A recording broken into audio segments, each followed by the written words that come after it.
crowd changed. This is Spencer's Village. We've had one question from the audience, and we'll just continue in that vein. And oops, one more candidate. And there will be more pizza later, by the way, I should say, so it's not all done. So come on up and we'll hand you the microphone. You can ask your question. Who would have one?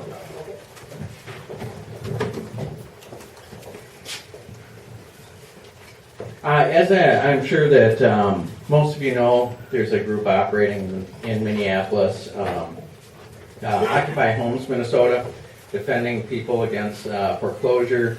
You know, this was a situation created by the bad behavior of banks, and they're not following through on restructuring of mortgages. And this organization is really the attention of a lot of enforcement activity. And I'm wondering if the candidates here have a position as far as foreclosures in Minneapolis, and do you support Occupy Homes, and what would you do as mayor in support of that if you do?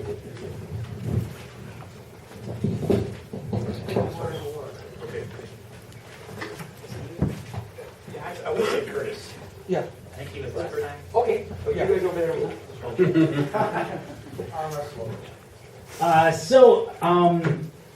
I actually was in the planning stages, the first couple of planning meetings of Occupy Minneapolis. I was there helping getting that going. Obviously, Occupy Homes is an offshoot of that. I don't know if I quite stand in the same amount of solidarity with Occupy Homes as I do with the Occupy movement. I'm against the Federal Reserve, against fractional reserve banking. However, the people that are signing these loan agreements, obviously are making bad decisions, and that should just be understood. However, the banks themselves are doing a horrible injustice by writing extremely complicated agreements that are hard to follow, and they have, they increase interest rates very quickly, and a lot of jargon that is very hard to understand. So it's a complicated issue. I can't come down on one side or the other. However, I do think that there should be a definition of what a predatory loan is, and that by defining it, we can then tell banks that they must work to try to rectify those loan agreements with individuals that have signed so-called predatory loan.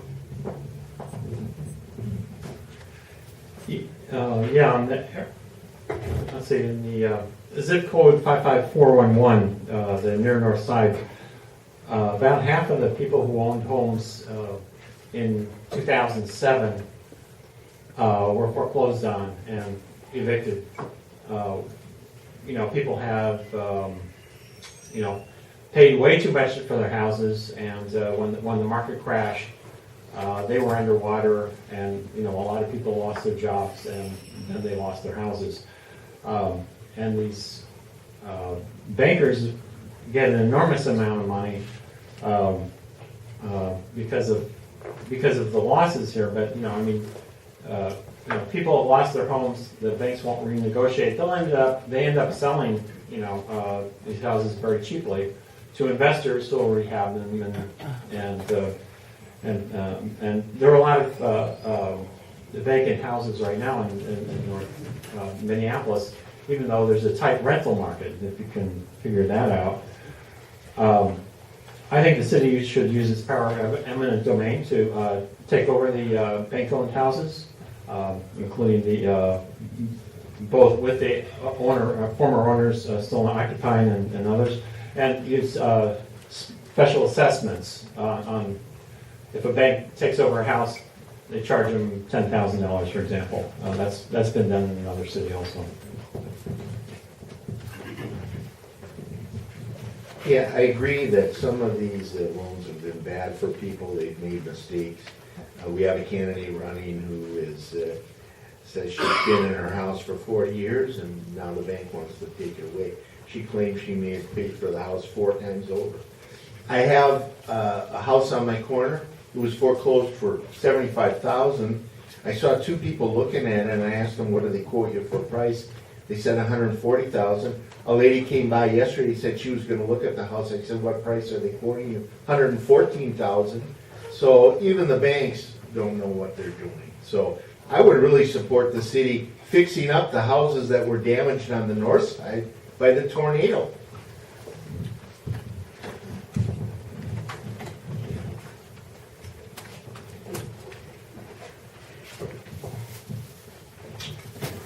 Okay, the theme of my campaign is simplify government, and part of the point is that every unit of government shouldn't but be trying to solve every problem that every person has inside their jurisdiction.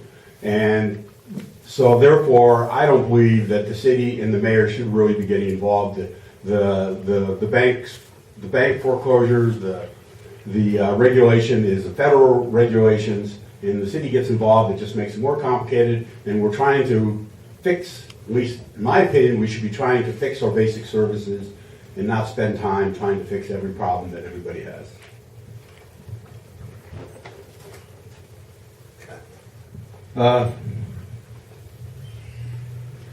Yeah, I don't know that there's a whole lot we can do locally about the problem. I just signed an online petition to try and reinstitute Glass-Steagall so we can have some of these banks that caused all the problems just go under, come apart, have all their assets taken away from them and given to other organizations to do a better job with. And we should just let the adaptive systems we used to have work. And I think these things would have worked out. We wouldn't have needed any tarps or anything else. But we're stuck here. I think it's important for the city to deal with the housing problems that we're left with after. But I don't know that dealing with the mortgage side of it is a very good idea. I think the eminent domain notion is not ideal, but I suppose that's one way you could deal with it locally, but it's not something I would advocate for.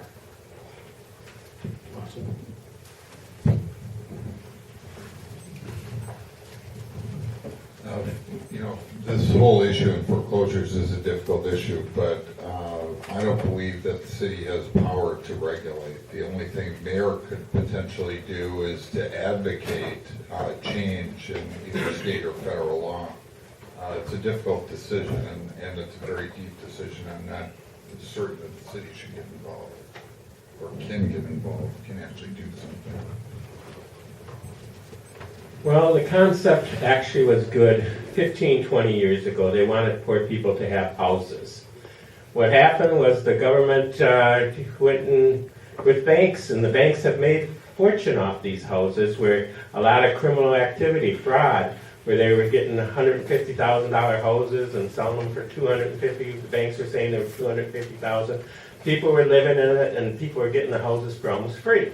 And these people, a lot of times when it comes to foreclosures, what's happening is a lot of times they were supposed to sell these houses for like a $50,000 profit with living them in the houses for 5-10 years, and everybody would be happy. When the foreclosures happened and the banks made their money, now they're getting the houses back, and now they're selling them. The government, Obama, what he did was he turned around and said to the banks, he said, if you lost money on these houses, we will give you more money to make the difference. And that's a lot of the things that are happening. And as far as foreclosures, a lot of people are suffering now.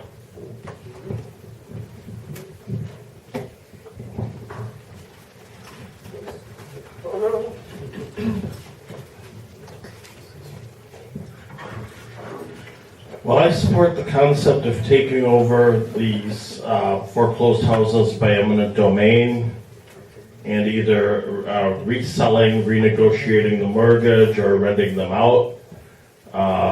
in order so that we have everybody housed. There are more empty houses than homeless people in the United States, which is a very disgusting statistic if you ask me.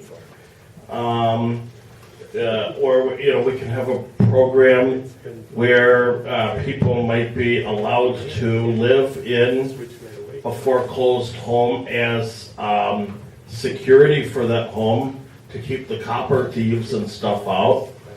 I mean, I think there's all kinds of solutions that we can come up with to ameliorate this problem. I'm not stuck on one solution. I'm willing to listen to any reasonably good idea.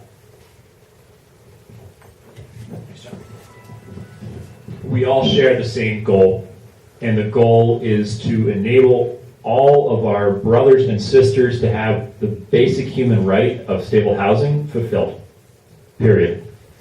The question then becomes, how do we achieve that goal? And with great respect to our shared goal and your work on its behalf, sir, no, I don't support Occupy Homes, and here's why. The Occupy Homes effort, as well-intentioned as it is, deals with the problem when it's in its last stages, when someone has their back entirely against the wall and they're literally being kicked out of their home. And my heart goes out to that person who's being foreclosed upon. God, it does. But I think the way that we can support someone who doesn't have a stable housing situation is by cutting red tape that City Hall is currently generating that makes it really unappealing for people to come to our city, invest money, and build housing. Folks know we have a vacancy rate in the city of about 2 or 3%. It means that most middle-income people just can't afford a place to live in our city. So we lack supply of housing. We need more supply of housing. So make it easier for people to come here and build housing. The problem with the well-intentioned Occupy Homes movement is that once we start ignoring written contracts regarding property, our entire system breaks down. Our entire system that has generated so much prosperity for so many people is built upon contract rights, and we can't ignore that.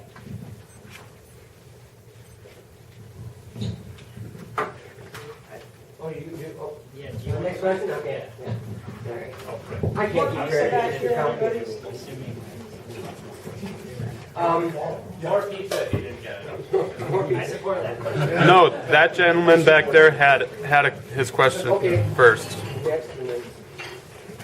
Hey, I'm enjoying myself. It's been a good debate. I wanted to know what the candidates think about Minneapolis energy options and having our own utility company separate from Xcel Energy.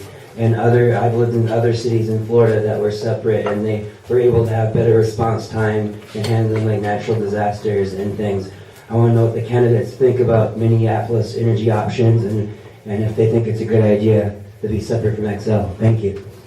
Good question, but I think that's off the topic of this yeah, it meeting, is isn't true. Yeah. We're It's a good question, but there's been many forums, so Yeah. we're going to try to stay on the more. Oh, sorry. Not Jeff? Jeff. I can come up with one real quick. No, I think we got it. I'm sorry. Once you're out. I apologize. Bad idea. All right. Well intentioned, bad idea.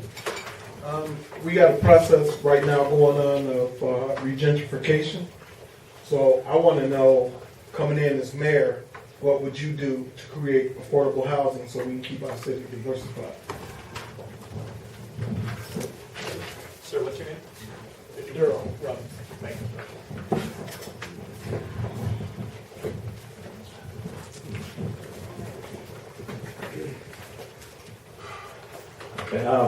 Okay, to fight the gentrification,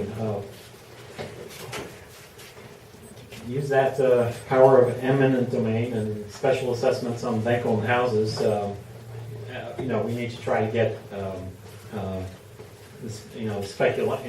reduce the speculative pressure on housing prices. The city should also pass a living wage ordinance, $15 an hour minimum wage. If the minimum wage in 1974 had been increased using the formula that was used back in those days. It would easily be $15 an hour. The minimum wages in other advanced countries are comparable to that or even higher. And that's why we have a terrible, poverty problem here. Again, enforcement of fair housing and labor laws is critical, and I don't really hear anybody talking about that except me. But we're going to have severe problems of poverty and also concentration of poverty in places like the north side because fair housing and employment laws are just not enforced in any serious way. I'm an old person and I want to stay in my house as long as I can. And I think the city should work out with older citizens, get them the help they need so that they can stay in their houses.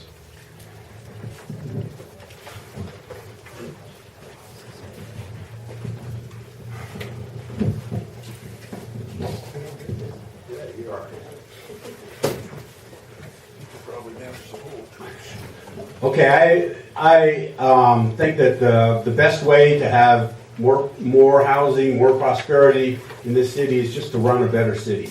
And part of that, as I've said, my theme is simplifying government, which is to stop spending all this money on economic development so we have more money for other things, and also cut these occupational licenses so that the poor people can actually get these, do these, start their own little businesses, cutting branches, teaching dance, street photographer, all these things that are licenses that we need to cut back.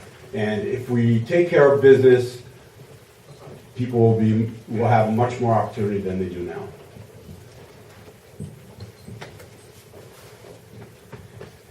I don't know. Gentrification, I know it's a kind of a dirty word in a lot of parts of the city, but it's been a positive force in redevelopment and really making things better in a lot of places. But housing is important for everybody. As an old guy that used to be involved in the co-op movement way back when, there are other directions that you can go. I lived in a housing co-op back in school, and I think that might be an answer in some neighborhoods to maintain a foothold in where you want to live. Just get together with other people and invest in some land and some time in a place to build a thriving housing cooperative. That might be a good sort of project that the city could get involved with through maybe the housing. Excuse me. It's something I think could work. And since it's still sort of an abstract concept in my mind, I'll just pass it on to Bob and see what he has to say. I'm the abstract guy. Anyway, gentrification is a much broader subject, not just dealing with housing, and it's a very serious subject that we need to deal with. Housing is just, I think, a big element that deals with it. And affordable housing is a big issue. People live in the city. We need to be able to find affordable housing. The real question is, how do you do it? One thing that's been tried and I think actually works pretty good is the land trust. I believe there might be a number of land trusts which allow people to be able to afford a home, to get involved in a land trust. But affordable housing is much deeper than that. I think we need to take a look at when developers come to the city that they offer low and moderate income housing in nice developments, so that you can get people who, they can, especially people who are of less economic means, that they can live in other areas of the city by having units. Sometimes you require a developer to have 20% low and moderate income. So that's a potential solution. But like I said, the subject is much broader in gentrification.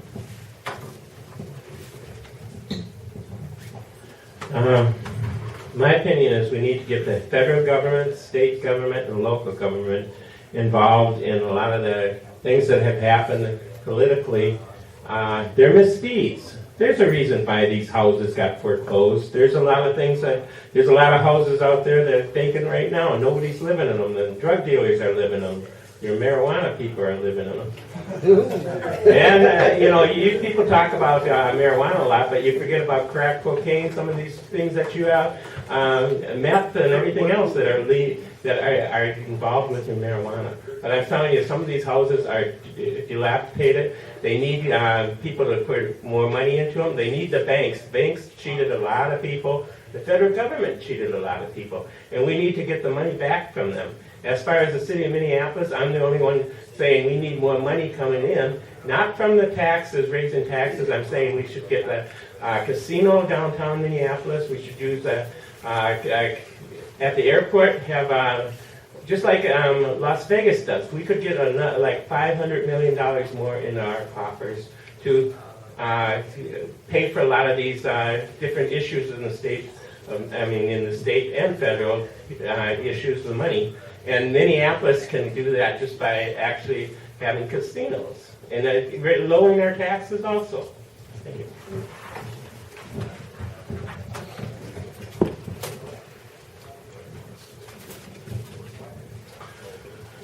Well, I think we should take the bull by the horns. Instead of relying on private for-profit developers to bring more housing to the city, I think the city should take over the vacant lots and start building new housing, and do so independently of the federal HUD programs, by the way, because that red tape that they have is part of the problem. I also think that some of these unused buildings should be retrofitted and made into usable housing. And I believe that we need a municipally owned bank to provide renovation loans for people who already have homes but need to keep them up. Thanks, John. I respect John's commitment to his point of view, but respectfully, I do disagree. The city can't use eminent domain to take over those properties. It would never survive in any court. And folks may not like that answer, but it's like gravity. It just is what it is, and we have to work within it. And regarding the city developing those properties itself, the city has no money. And we talk about how squeezed we are on property taxes and how so many middle-class families and lower-income families are squeezed on property taxes. There's no city money. It's done. It's gone. So Daryl, here's what I would do to create more affordable housing in the city. I would rely on those for-profit developers. I know some of those for-profit developers, and it's really easy to beat up on them in a campaign debate, but the fact is, they're good folks. Not always, but for the most part, they're good folks. They want to build housing. They want to make money. They want to put food on the table for their kids. And so here's how we create a win-win. I touched on this earlier. We make it easier for-profit developers to build housing in our city. Right now, if you want to build housing in our city, you have to go to a given building, the Public Service Center, diagonally across the street from City Hall. You have to find parking or take a number, or figure out the bus route. You have to take a number like you're at a butcher shop and wait your turn to plead your case to 3 or 4 or 5 different city functionaries to get permission to build in our city. Then you have to go to where you want to build something, do some stuff. Then you got to go back to the Public Service Center, tell them you did the thing, and this time maybe instead of getting Joe, you get Bob, and Bob tells you something totally different. Oh my gosh, it's infuriating. And instead of wanting to run this gauntlet, I'm almost done. Instead of running to run this gauntlet, people just go to Bloomington or Plymouth or St. Louis Park or anywhere else but our city to build housing. We need to make it easier for them to come here. That's how we get the housing that we all need there. Well, we are at a justice debate, and I am wearing a pin of Lady Justice, and you might notice, or you might recall, it's kind of hard to see, that Lady Justice has a blindfold over her eyes. Justice is blind, and I believe that as mayor of this city, that everyone should be treated equally under the law, that we shouldn't use our resources for one group of people more than another, and that would include approving zoning for new developments going in only in areas that are predominantly already gentrificated, or I don't know if that's the proper use of the word. But also, I am in favor of for-profit development. However, I'm not necessarily always in favor of big corporations coming in and doing the developing and making all the money. I think that we, the people, should band together as communities, as neighborhood organizations, co-ops, collectively owned organizations, and we should build our own effing houses, pardon that. But also, the cheapest building material known to man, the best material for the economy, or for the environment, is hemp. You can make hempcrete. And I believe that we should have an organization called Habitat for Humanity, and we should be building some houses out of hemp because it's cheap and it's good for us. And we should be opposing federal laws that are preventing us from being able to use the most versatile plant in the entire world. I hope your house doesn't burn. I'm coming if it does.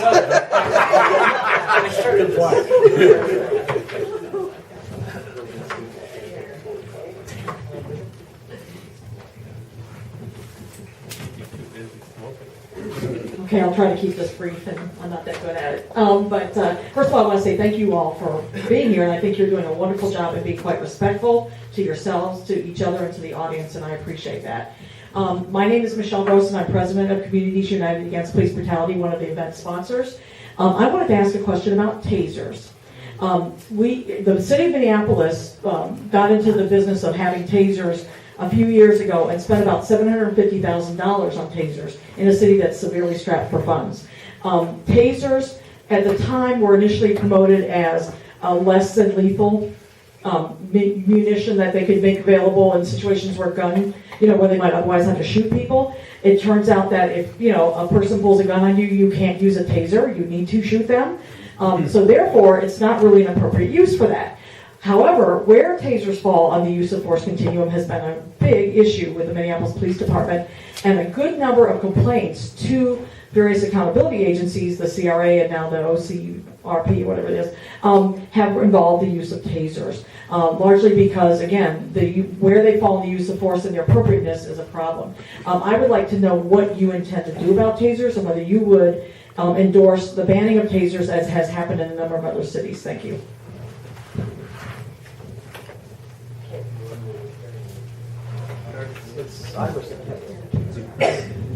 I just want to correct something we said before about the $8 million that's been paid out by the city.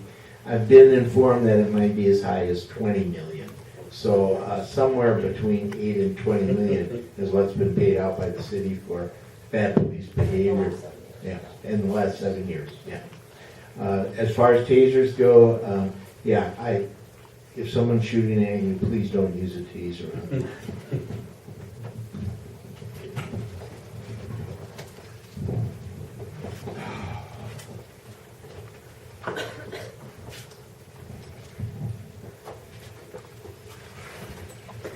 Okay, well, I'm far from an expert on tasers, but what my understanding is, obviously, as Michelle said, the point of tasers is to be used as a less lethal alternative for isn't that what you said? Yes, it is, but at the end they're not, is what I meant to say, and I apologize. Well, I can't see how they're less lethal. Yeah, you have heard about people dying from tasers, but more often from other munitions. And so it seems to me that we probably should use tasers in the correct use. Now, I've heard issues where the police have gone overboard on tasers, where some